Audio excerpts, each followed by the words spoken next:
now on YouTube simultaneously. So we've been working to get to this point for a while. So welcome, welcome, welcome, and to all of you on YouTube. Thank you for being a part of Chalk Talk today. I am excited, as always, just to be back with you again this week, because these are some crazy times, and none of that is guaranteed. I do not take it for granted. I hope that you and your family are healthy and well and making good choices, wearing your mask, practicing social distancing, and doing those things that it takes whatever community you're in to help flatten this curve so that we can get back to being able to be amongst each other safely. I'm going to put it that way. All right. So I'm going to encourage you to do that. Also, in this season, we have to because there's so much news with the COVID pandemic, which the social justice movement pandemic, if you will, we sometimes don't hear as much about what's happening as it relates to voting.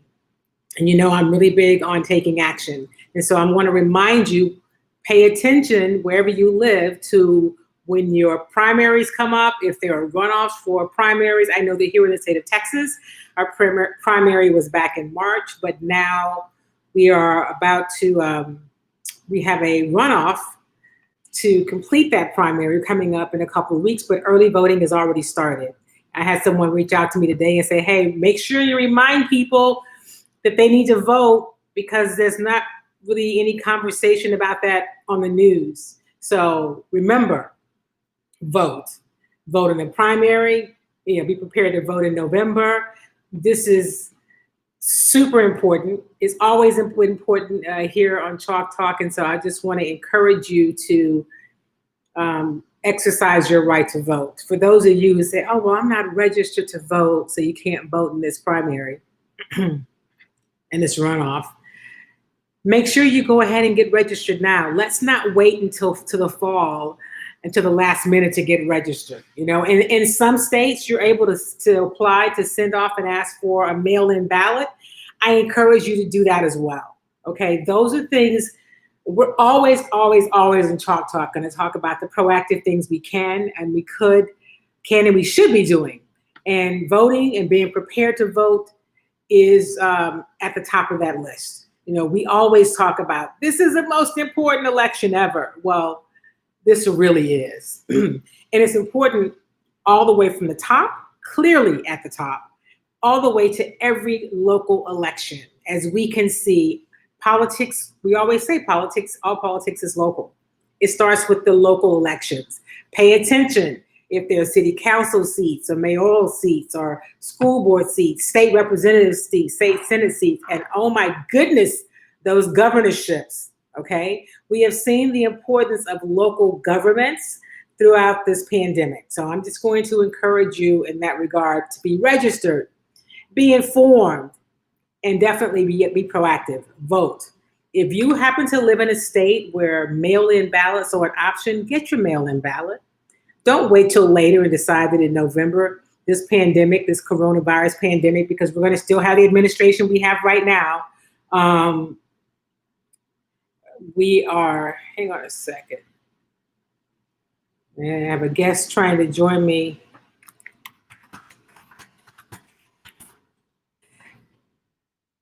First-time guests on this platform sometimes struggle. Let's get rid of that one. So we have a couple of staging areas. Okay, so I'll let you know we have a guest. I'll tell you who it is when he can figure out how to join us. Okay, so at any rate, if you are in a state that allows for mail-in voting, I encourage you to get your mail-in ballots. Apply for them early so that you will have them, so that there's no shenanigans. We've already seen in every primary this season that there have been shenanigans. There have been super long lines. There have been polls closed, especially polls closed in areas that are heavily African-American and Hispanic, really African-American. And this is the thing, just because they don't want us to vote. Okay, they don't want us to vote because our vote does matter and it counts. So just keep in mind that they would not be trying so hard to keep us from voting if it wasn't important. So there's a lot at stake. this season, this election season, there's always a lot at stake. Okay, so I'm not going to act like vote now and forget about later. We need to get in the habit of voting. We need to make it a part of what we do. We should teach our children about the importance of voting.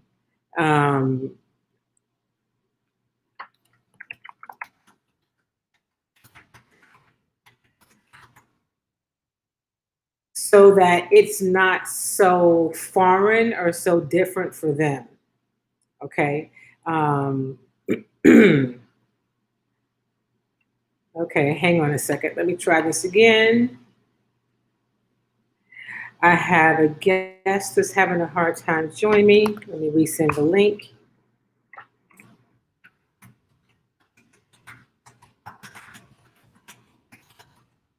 All right.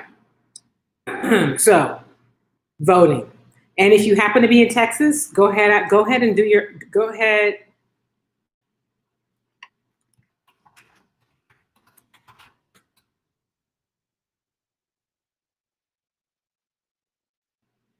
Go ahead and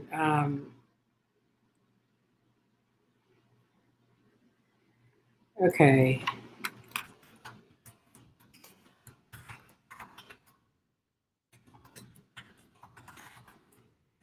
Okay, I apologize for that little delay. I think sometimes people forget that when they are contacting me about their challenges, that we are in the middle of a live show.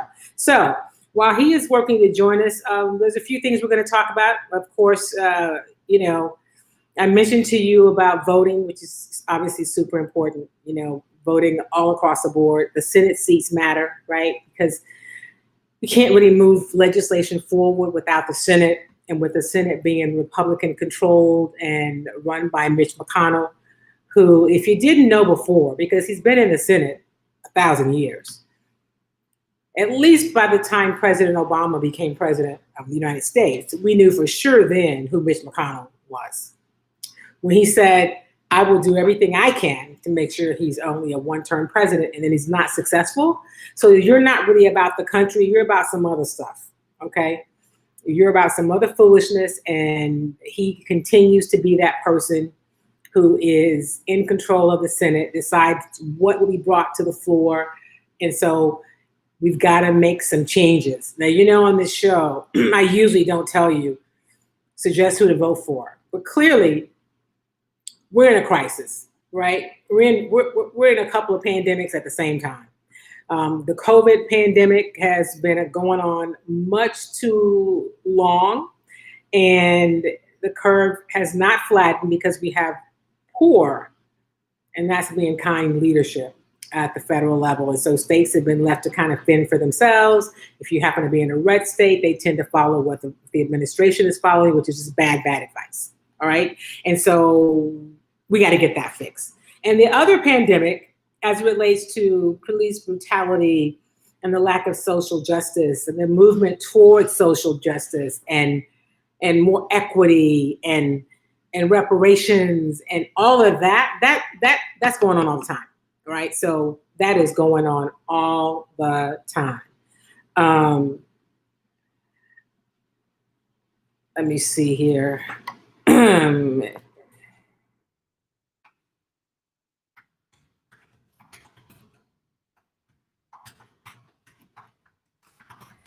Okay, I don't really know what else to tell this person right now. Okay, so get registered. If you're not registered right now, get registered so that you're registered for the fall and be prepared to vote. Pay attention, and get other people to vote. Right? Here's the thing: if you know some people, if you got some friends or family or neighbors who don't vote, encourage them to do that. Help them register. Be a part of doing something to make a difference. That's my encouragement to you. All right, on today's show, we are going to talk a little bit about COVID-19 and how it is impacting sports, professional sports. Major League Baseball is set to restart. In fact, I've been getting notifications from the Houston Astros. They are going to be practicing at Minute Maid Park locally before they start playing, and also at the University of Houston.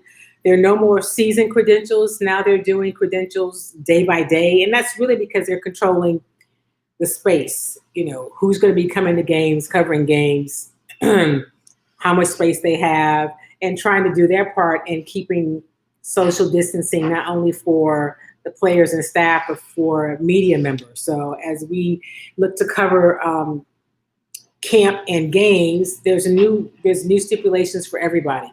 I'm good with that. That's how it should be. So Major League Baseball is set to get to practice. I'm going to send in my stuff. I'm also watching what places I go, what their protocol is, so I know, where I want to move and where I want to be, because this pandemic is real, and I am cautious about my movements and where I go.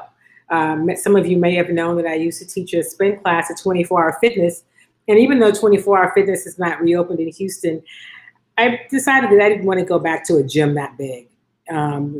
Trusting them to do, for me, to have the kind of sanitation in place that would make me feel safe and comfortable. I don't have that trust in a gym that size. So I have heard from a couple other places, smaller studios that have offered me, have asked me about coming to teach. And while I'm riding my bike outside, I'm not sure that I want to be in a gym environment, even in a small space. So I'm thinking about it. And I say that to say, this is serious stuff. And we have to be serious and intentional about everything we do. So whether that is my workout, or whether I'm teaching a class in person, or what practices I go cover, practices and games, baseball games I go cover. Sports is what is my lane. It's where I work. It's my space. But I'm still making sure that I make wise choices and the right decisions about where I go or not. So I'll keep you posted, because it may mean very shortly, it looks like we could have some baseball material to talk about, some game stuff. And so hopefully it's more game stuff, and it's not as much about positive tests. Okay, there have been people who tested positive, and the goal is to control the positive test, to flatten the curve, so that we can eventually get back out and move amongst each other again. But we've got to find a way, and I'm not really sure how we can do this. We've got to find a way for people to take this seriously, for people to wear their masks when they're out, to practice social distancing, to stop bothering people about wearing masks. I mean, congregating in spaces and doing things like earlier this week, the vice president was in Dallas and he had on a mask, which is rare, but we've never seen that because he's usually so busy being whatever Trump wants him to be. He didn't wear a mask. But at any rate, and there was this huge choir performing and singing, and none of them had on masks, and they were just as though there was no pandemic of coronavirus. Well, singing and projecting are ways that there's like definitely contamination, that there's spittle, there's things you just can't control. So singing, at any rate, we need people to just make better choices, not be selfish, because maybe you won't be infected and you won't get the virus, but maybe you're a carrier and you give it to somebody else. No fault of their own. And so that is the encouragement, is to not be in places doing things that could, endanger somebody else, because there's nothing certain about this virus. Granted, many people have recovered, but we don't know what that means long term. We're hearing about people who have health issues and challenges long term. People who are either have had problems with their organs, who end up going on dialysis, have ended up having some clots or problems with their heart or their lungs as a result of the virus, problems that were not there before. So I say that to you, encourage you to make good choices. The goal is to not get the virus. Not that it means it's a death sentence. For a lot of people, it has been. A lot of people have died. The goal is to not get the virus, okay?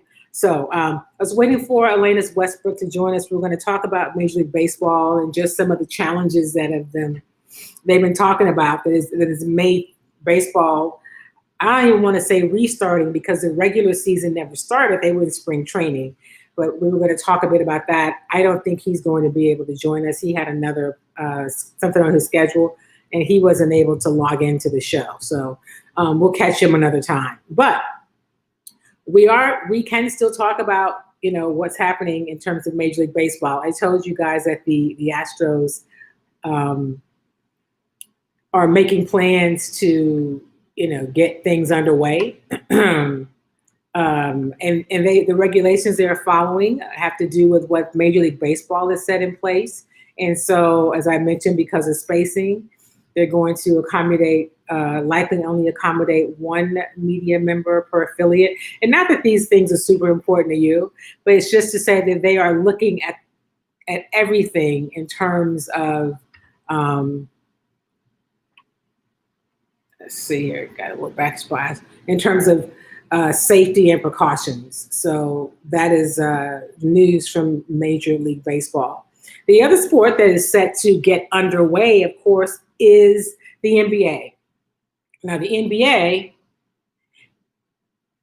is scheduled to get back to practice later this month. I think actually July 31st is the date that they are scheduled to begin practice.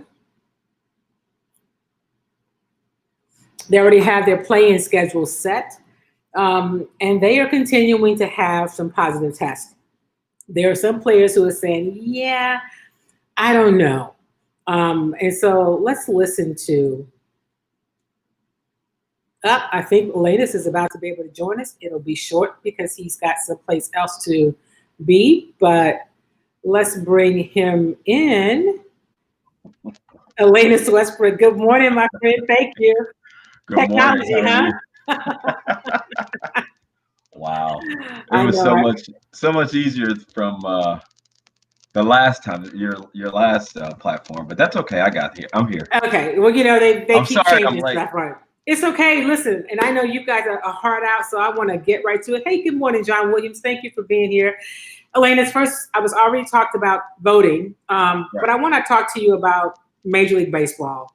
First, Have you been surprised that they've had such a hard time figuring out how to come to terms, the players and the owners? Well, not really. I mean, obviously with COVID-19 and the season being shortened, and the players just wanting to play and be paid accordingly, a true prorated salary. Well, right. The owners decided that they didn't want to pay them the true prorated salary and tried to discount their salary, and so the players decided, hey, we're not going to play for that, and then the negotiations started, and then once that starts, it becomes a little tough to try to figure everything out. But I think they worked it out. They did work it out so far. In fact, the Astros have a plan. They're going to practice at Minute Maid Park and at the University of Houston, to create some space. They're figuring out how they're going to manage the media in terms of limiting, that access as well, just to keep fewer people around.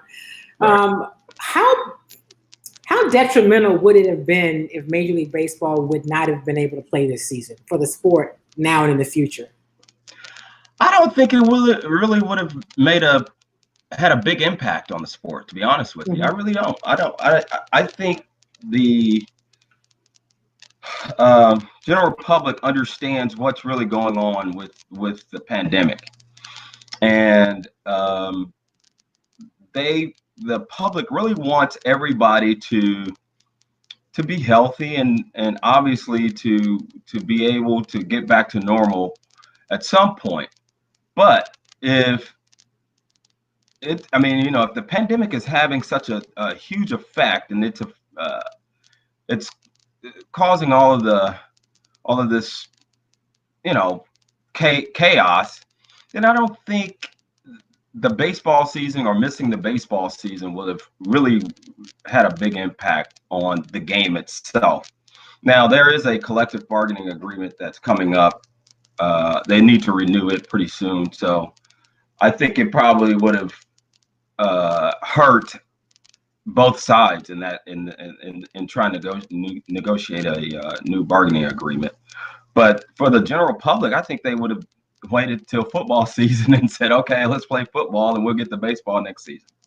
Wow. Okay. I'm talking with Lanus Westbrook, who is a baseball guy. Yeah, he spent some time in the Giants organization and also worked as a scout for a while.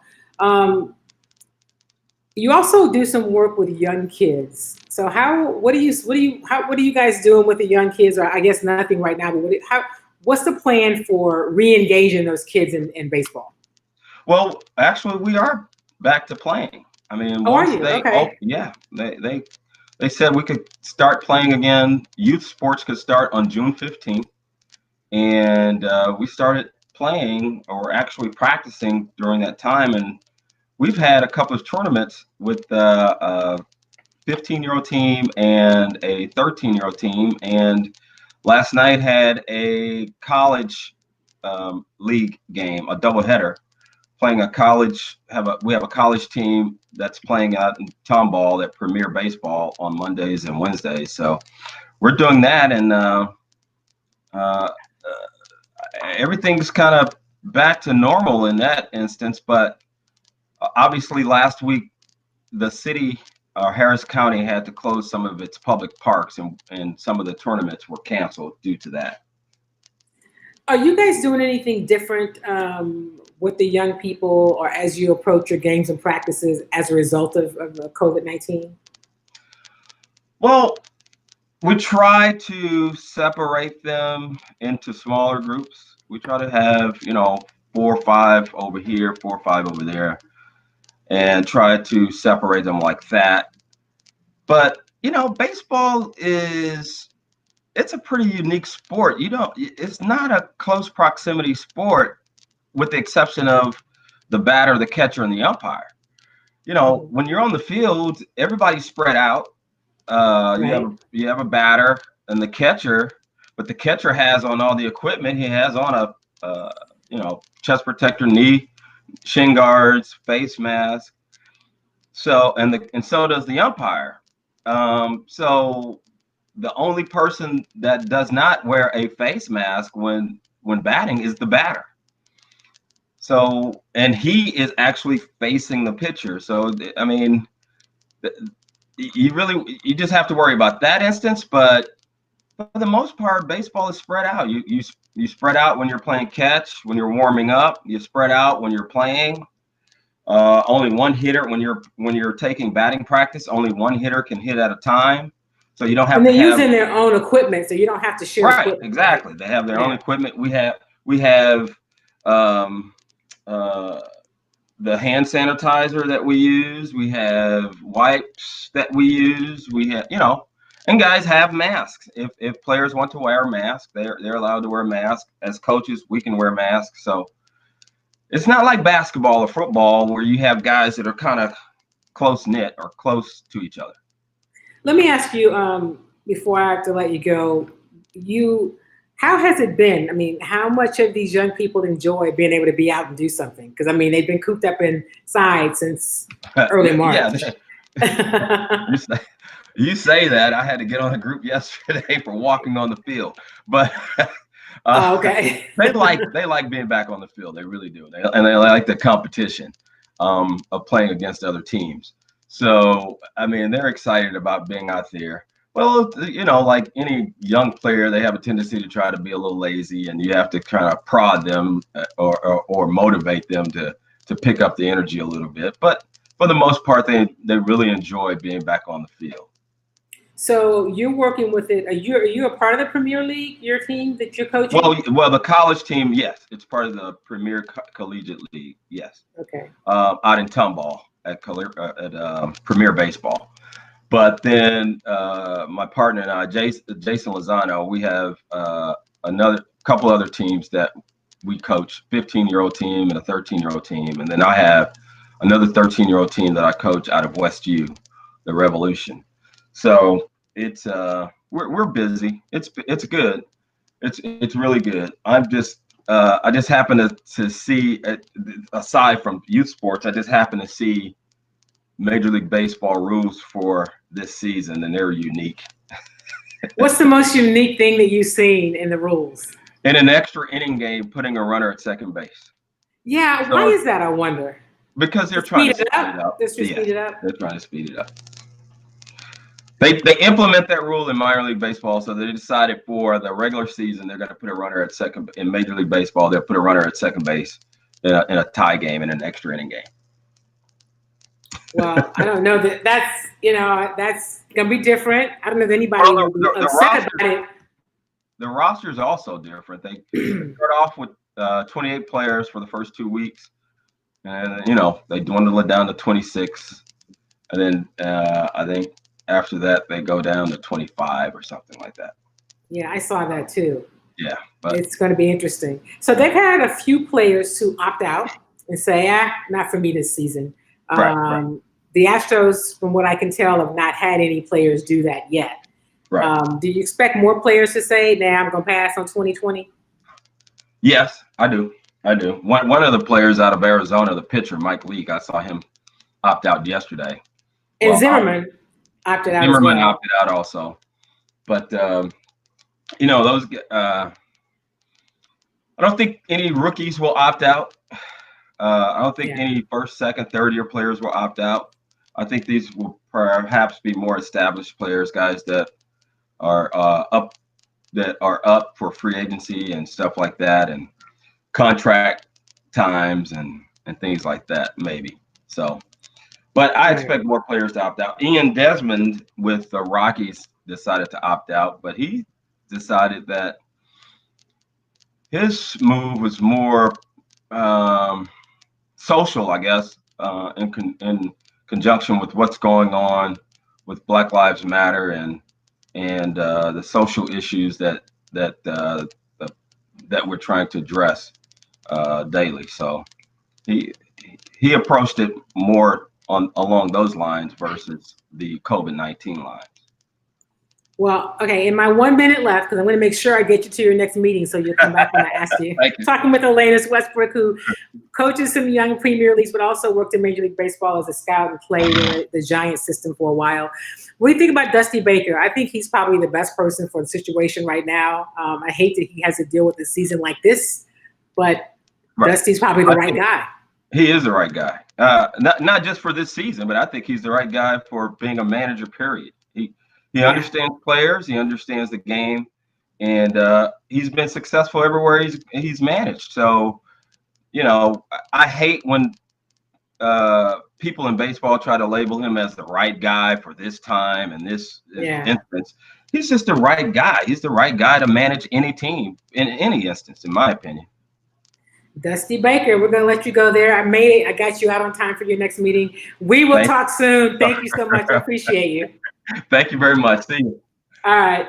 That's Alanis Westbrook, who is a longtime friend. He is a great guy to talk about anything with, but especially baseball because of his experience and his history with baseball in the majors, as a player, coming up through the Giants farm system, and then as a coach, as a scout. He worked in scouting, and now he's coaching some of the best players in the area, a collegiate team and a couple of, you heard, 15-year-old and 13-year-old teams. So we'd like to keep in touch with Alanis as it relates to baseball. And I've got to make sure I say this. I think Dusty Baker is the right guy too.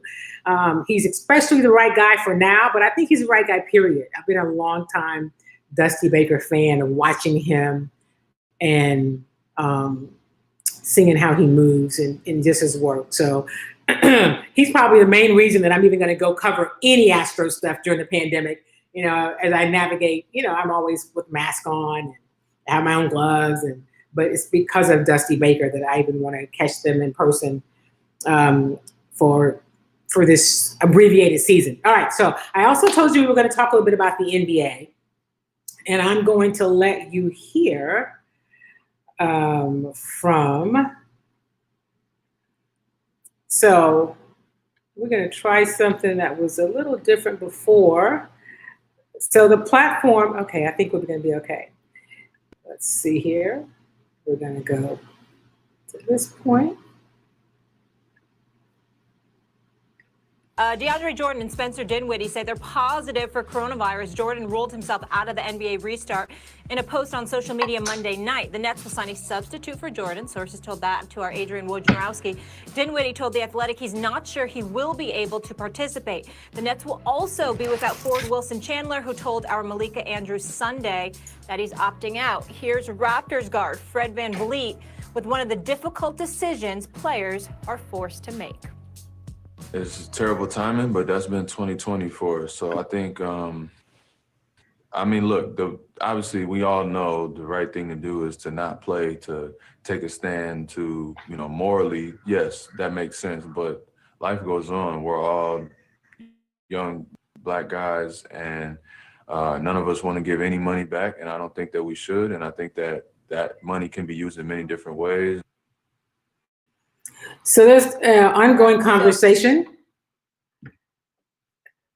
So players are set to travel to Orlando very soon, July 29th.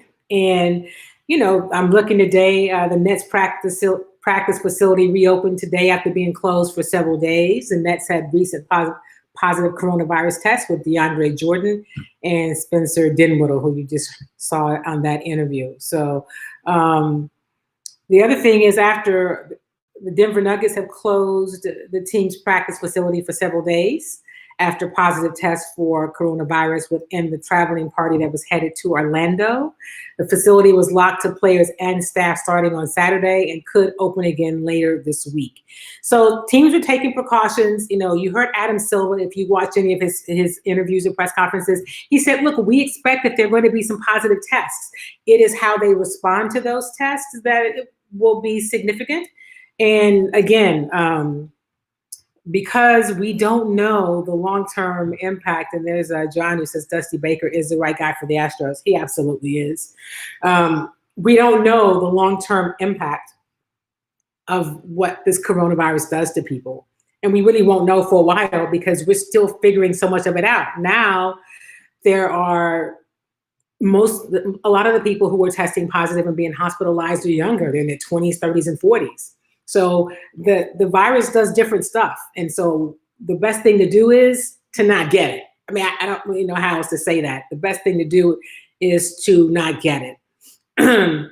But to just assume that, okay, that you're going to get the virus and maybe it'll work out okay, I think is taking some liberties with your life and other people's that we just don't know enough about to be able to confidently do just yet. Okay, so I continue to encourage you to be safe, to wear your mask, and to practice social distancing, and to try to stay inside. I mean, I told you earlier, I've got to balance figuring out how I cover the Astros, and when I cover them, and seeing what all they have in place in terms of safety and precautions, because they want to make sure that everybody is safe, right? The players, the staff, administration, grounds crew, anybody. And then, of course, any media that comes. The goal is that nobody gets COVID-19. So stay tuned to Chalk Talk, and also to follow me on my other platforms, because as soon as I get, I'll let you know when I'm going to be headed over to the Astros and actually bring you interviews with Dusty Baker and some of the players, because they're getting back at it, and it looks like we're going to have some sports activity sooner than later. So we have baseball coming back first, basketball getting set to head to Orlando later this month, but teams are getting tested and practicing and trying to get ready for the group that will be traveling to Orlando.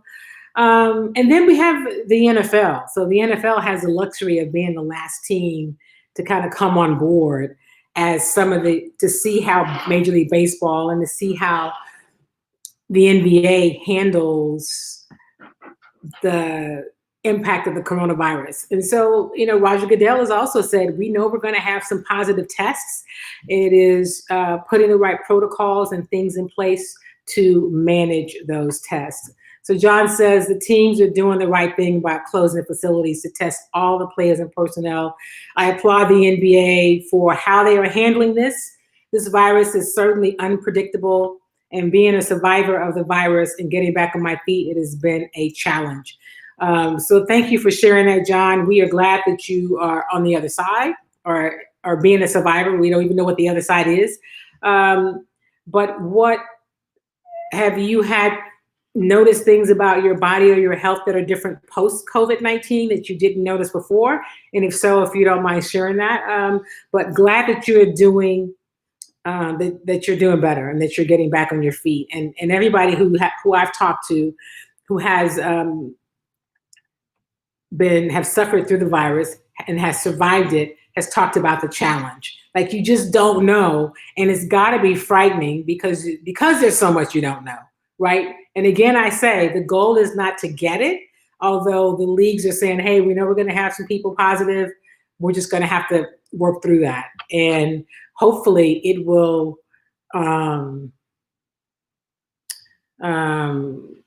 Hopefully it will. It will, the precautions and those things will make a huge difference. So I'm just looking at somebody sending me something. Here's the other thing that apparently is happening in the NBA. The players that are in self-isolation are being tested daily. And those players can return to the team after 2 days of negative tests. So the Pelicans organization has had 3 players with positive COVID tests, but they are not commenting on who those players are. So, it's a fluid story. It's continuing to evolve, and all we can do is really monitor it. But I'm glad that the leagues and teams are taking it seriously, because there is so much that we don't know about COVID-19, what happens on the other side, what the long-term effects are. There's just so much that we don't know. So, on Chalk Talk, I always like to leave you with some action items. The first is stay safe, right? Make sure you're wearing your mask. Make sure you're practicing social distancing. And if you're in one of the states that is having a flare up, like if you're in Texas, if you're in the Houston area, we're having a flare up. So stay in as much as possible, right? Be as much as you can stay home, and just be safe and be smart.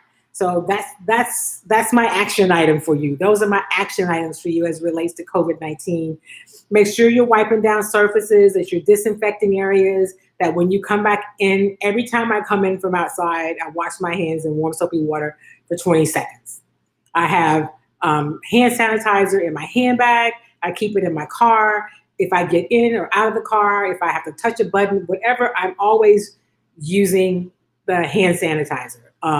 And let me share this with you. Here's something that can help you if you are like, man, I'm washing my hands so much and my hand sanitizer. Well, here's a body butter. It's one of the products from Kimmy Treats, and I've been meaning to share this with you guys. And it's an organic body butter. It has really clean ingredients. It has shea butter, organic coconut oil, sweet almond oil, and essential oils, which is where the fragrance comes from. It is great for hydrating your hands, your feet. Some people use it in their hair, but it's a great hydration. So if you're interested, you can go to KimmyTreats.com and check it out. That's where the popcorn is too, but the body butter is also something that you can do. John says, I did lose 25% of my body mass and 35 pounds from my 60-day battle and victory over the virus. The hardest thing that has been the challenge is regaining my strength and the pain that is still there after workouts and cardio, which I'm doing. But it is hard for me as it was not so hard prior to getting the virus. Wow, you lost 25% of your body mass and 35 pounds. And you saw that where he said he battled the virus for 60 days. And here we hear we hear people say, oh, well, it's 14 days and you'll be back. Or like the NBA said, once you have 2 negative tests, then you can go back. What they're saying. you can return to the team after 2 days of negative test. Those are still things that we don't really know how that's going to impact them long term, because they are going to be requiring a lot of their body physically, competing at the level that you have to compete at to play in the NBA. John, thank you for sharing that. And again, we're glad that you're doing better, and hang in there and listen, don't overdo it. I know how it is, with athletes, we have to remind ourselves, listen to your body and take it easy and don't overdo it. So continued success and good health to you, my friend. Glad you're doing well, and thank you for sharing that. The thing I keep encouraging people, one of the areas that I like to keep encouraging people in, is that, hey, we don't know what this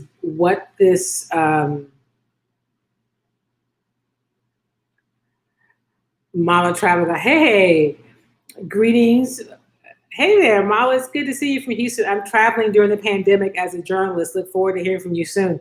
Hey, well, let's definitely connect. I hope that you are being safe and in your travels. And I'd love to connect with you offline and maybe talk about what some of your travels are and how you're managing traveling as a journalist during this time, right? Because there are some people that have to travel for work. And so you are in different environments all the time, sometimes hotspots, but wherever you are, just the travel process alone probably requires some different precautions than you had to have prior to the pandemic. So thank you for being part of Chalk Talk and being a part of the show. Greetings to you as well. All right, everybody, we are just about out of time. Welcome. I want to welcome the YouTube family. We'll now be broadcasting the show live every week, not only on Facebook, but also on YouTube Live. And I'm going to be uploading the previous shows to YouTube as well, as we build out the audience on YouTube. Safe and well, it has been interesting. I can only imagine how interesting it has been. Safe and well, it has been interesting. Well, I'm glad that you're safe.